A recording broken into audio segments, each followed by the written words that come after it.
কাল হয়েছিল আমাদের বাড়িতে গোটা সেদ্ধ। কাল রাতে যেহেতু আমরা সবাই খেয়েছি, আর সকালে যাদের হচ্ছে গোটা সেদ্ধ নেই পাড়ায় আমাদের, তো কিছু জনদের বাড়ি হচ্ছে ঠাম্মা গোটা সেদ্ধ দেয়, প্রতি বছরই দেয়, 8-9 জনদের বাড়ি এরকম বাটি করে দিয়ে আসে। তো ঠাম্মা এবছরও সেটাই করছিল, তো কিছু বাটি আমি ঠাম্মাকে দিয়েছিলাম। তো ঠাম্মা এখানে সবার জন্য গোটা সেদ্ধ বাড়ছিল। আর একে দেখো, এর তো মানে বদমাইশির শেষ নেই, কোত্থেকে একটা কড়াইশুঁটি এনে বার করে করে আমাকে দিচ্ছে আর বলছে, নাও কড়াইশুঁটি খাও। আচ্ছা ঠিক আছে, ওর কথাই মানলাম। দিয়ে তারপরে এখানে দেখো ঠাম্মা সবার জন্য গোটা সেদ্ধ বাড়া প্রায় কমপ্লিট হয়ে গেছে। তো ঠাম্মাকে বললাম, তো চলো বাগে বাটিরগুলো দিয়ে আসি, তারপর আমার বান্ধবীর জন্য গোটা সেদ্ধটা দিয়ে দেবে।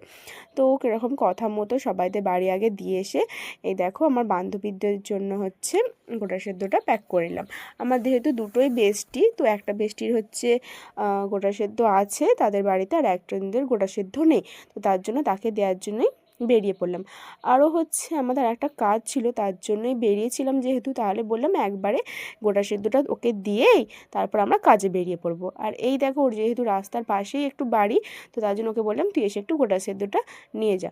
ও চলে এলো গোটা সেদ্ধ নিয়ে, আর আমরাও চলে গেলাম।